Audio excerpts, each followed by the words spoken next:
mais uma questão de hidrostática da UES, que envolve contexto com a termodinâmica, a parte dos gases ideais. A UES também gosta de repetir a mistura desse tema. Ele diz aqui que tem um tubo vertical de altura H, e eu já desenhei a primeira parte, tá? Cuja área da secção transversal uniforme vale S e possui duas porções, uma inferior, fechada, e uma superior aberta para a atmosfera. As duas porções são separadas por um êmbolo, e ele diz que vai preencher a parte de cima com um líquido de densidade D. A parte de baixo vai apresentar um gás confinado com temperatura T. Ele diz que as duas porções são divididas aí por igual. Nessa configuração, o gás se encontra em equilíbrio e ocupa um volume igual a metade do tubo, como você pode ver aí no texto. Aí, gente, a dica é a seguinte: a pressão que existe bem nesse pontinho aqui é a pressão feita pelo líquido em cima do gás. Então, a gente vai usar o teorema de Stevin para calcular essa pressão, né? A pressão nesse ponto é a pressão também em cima do gás, e essa pressão vai ser dada por pressão atmosférica, densidade do líquido, gravidade, profundidade da parte do líquido, né? A parte do líquido é H sobre 2 somente. Nessa parte do texto aqui, ó, sabendo que a pressão atmosférica local equivale à pressão hidrostática exercida por uma coluna líquida de fluido de densidade D, ou seja, ele está fazendo com que você escreva isso aqui, ó, a pressão atmosférica é dGH, para você substituir esse valor no lugar desse P0 aqui, ó. Então a gente fica com pressão do gás igual a dGH, informação dada pela própria prova, mais dGH sobre 2. 1 mais 1 meio, né? Então isso vai dar 3 meios de dGH. Também é verdade que PV em RT, né, gente? Então, nessa porção de baixo do gás, você vai aplicar o PV em RT. A pressão do gás vezes o volume é NR vezes, onde N é o número de mols confinado aí nessa parte. A pressão do gás não é 3 meios de dGH, então eu só vou substituir uma na outra. Ó. 3 meios de dGH vezes o volume. E o que é o volume? A área da base, que é o S, vezes a altura, que é H sobre 2. Né? Então o volume da parte que tem o gás é só até a metade. E isso é igual a nRT.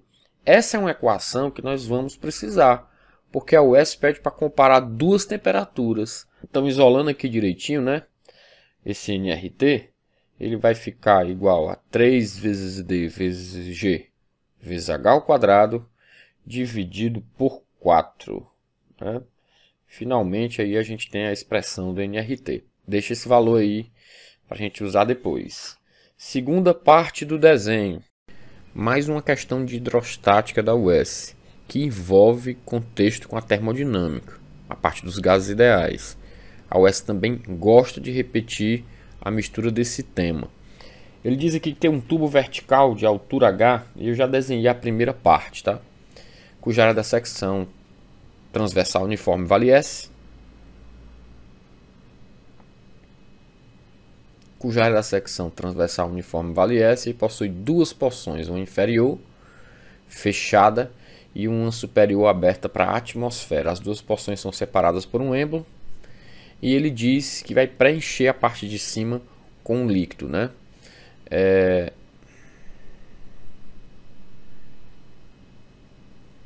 De densidade D.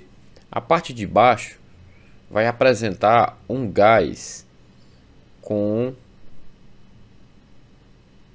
confinado com temperatura T. Ele diz que as duas porções são divididas aí por igual. Nessa configuração, o gás se encontra em equilíbrio e ocupa um volume igual a metade do tubo, como você pode ver aí no texto.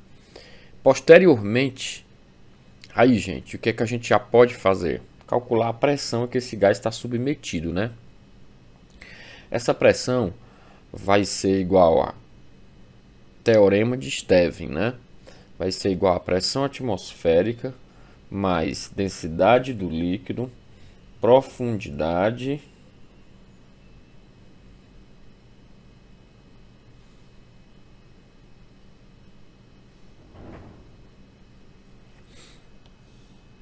Aí, gente, a dica é a seguinte: a pressão que existe bem nesse pontinho aqui é a pressão feita pelo líquido em cima do gás. Então a gente vai usar o teorema de Stevin para calcular essa pressão, né? A pressão nesse ponto é a pressão também em cima do gás.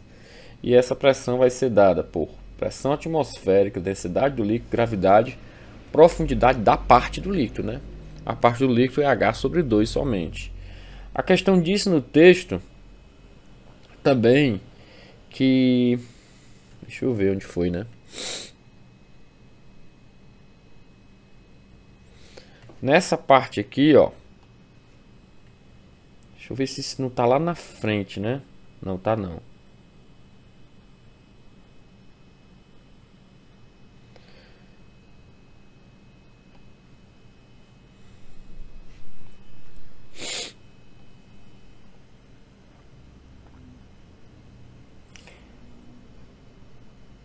Nessa parte do texto aqui, ó, sabendo que a pressão atmosférica local equivale à pressão hidrostática exercida por uma coluna líquida de fluido de densidade D, ou seja, ele está fazendo com que você escreva isso aqui, ó, a pressão atmosférica é DGH, para você substituir esse valor no lugar do P0, bem aqui, tá vendo, ó?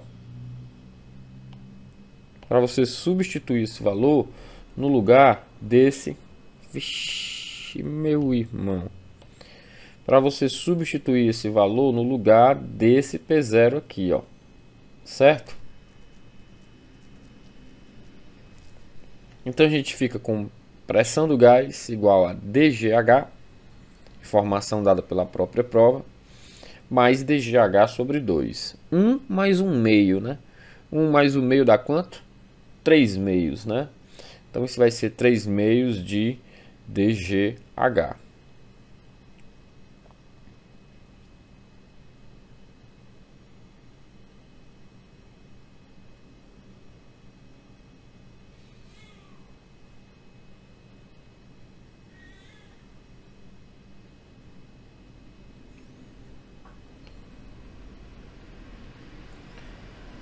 Então isso vai dar 3 meios de DGH. Também é verdade que PV em RT, né, gente? Então nessa porção de baixo do gás, você vai aplicar o PV em RT.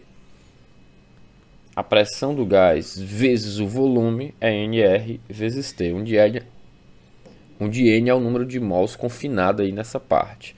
A pressão do gás não é 3 meios de DGH? Então eu só vou substituir uma na outra, ó. 3 meios de DGH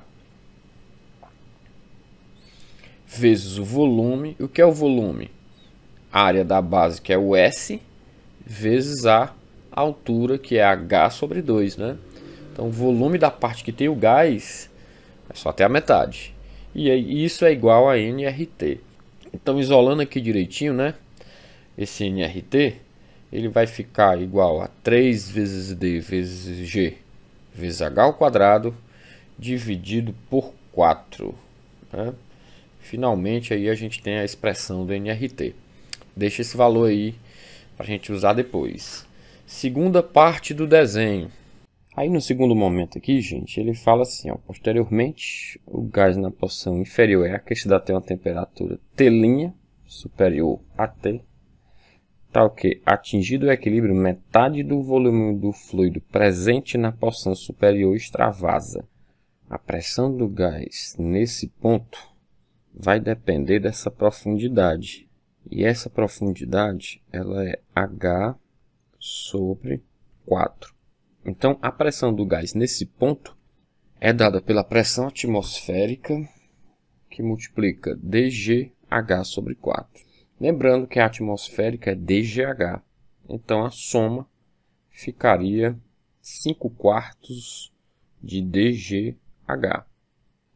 O procedimento é o mesmo feito na parte 1, né, gente? Vamos chamar isso aqui de P vezes V igual a nRT, mas para todos os valores linha, que são os valores da situação de número 2.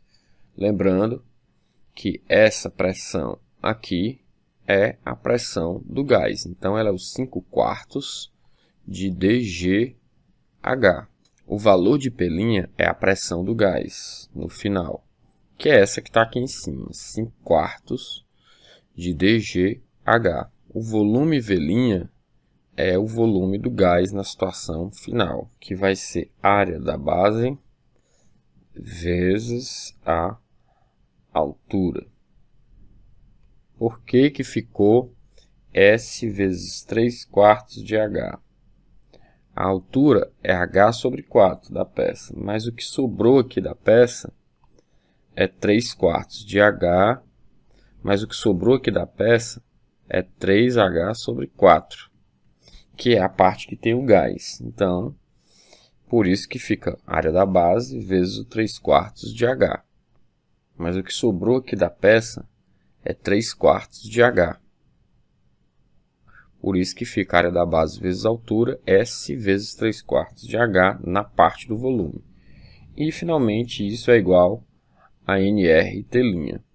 Então, fazendo o produto, o valor de NR_T' vai ficar igual a 15, que multiplica D vezes G vezes S vezes H ao quadrado, dividido por 16. Observe que você tem duas equações do lado uma da outra, né? O que é que nós vamos fazer? Dividir uma equação pela outra. Para achar o T' sobre T, ou seja, o T' em função de T no final, basta dividir uma equação pela outra.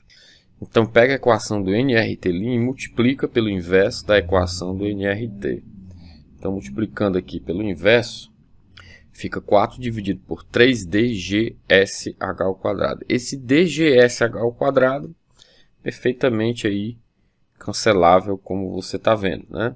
Então, cancela aí esses valores. O 4 e o 16 dá para dividir, fica 4 na parte de baixo. O 15 e o 3 também dá para dividir e fica 5 na parte de cima. Então, no final, isso fica 5/4. 5/4 equivale à alternativa D de dado, não é isso? Então, tá aí a questãozinha que envolve teorema de Stevin, né, hidrostática e os gases ideais também. Então tá aí para você tirar o seu printzinho, né, pessoal? E ficar aí tudo certo com a questãozinha de termodinâmica que tem contexto com o teorema de Stevin.